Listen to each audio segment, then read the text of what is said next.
So yun guys, for today's video, syempre dinayo natin si Neneng B. Ayan o, kita nyo naman kaya pala dinayo. Tignan mo paano ginagawa niya. Presong kang masa pa to, boy. Parang ang sarap ng tikman talaga. Tignan mo hotdog pa lang, panalo-panalo na. Pero parang mas masarap ka. Kuya, ang sarap naman yan. Anong tawag dyan? Siomaw. Ay, siomay. Siomay. Yes po.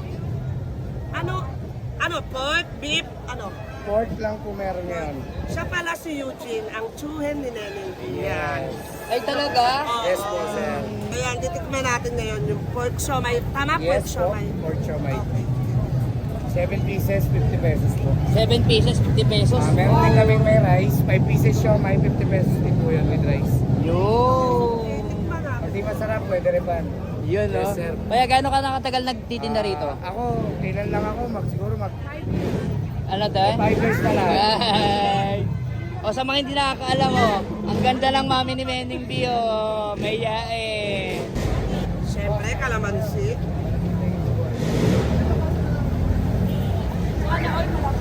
Habang tinitignan ko yung siomay, Ano? parang mas masarap ka pa sa siomay.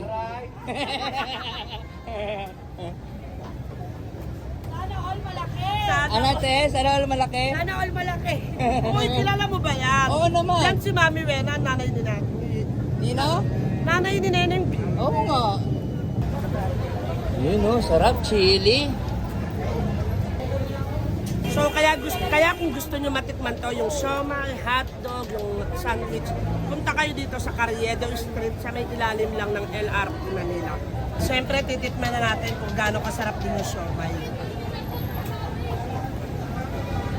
Parang pinapawisan ka, titinay ah.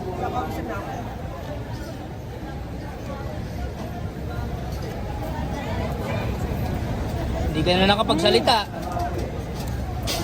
Masarap. Yung masarap. Masarap? Masarap. Solid yung siomay niya, pero alam mo yung presyo niya pang masa talaga. Promise, pwede pang may rice ha. Alam mo naman, 7 pieces, 50 pesos lang po. Sangka pa, ang lalaki pa.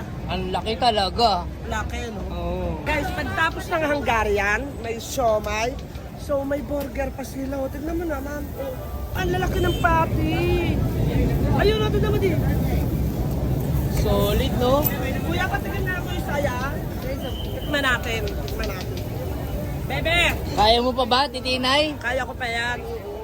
Basta food trip. At saka nandito na tayo. Tikman natin lahat.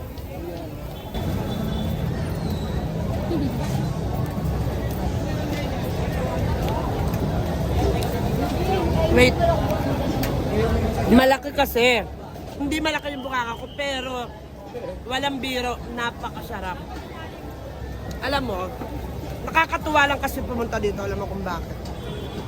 Puro magkakamag-anak sila nagtitinda. Hungarian sausage, siomay, burger. Tapos meron doon yung kapatid nila, yung hotdog sandwich. Kaya puntahan nyo to guys, napaka-solid talaga. Oh.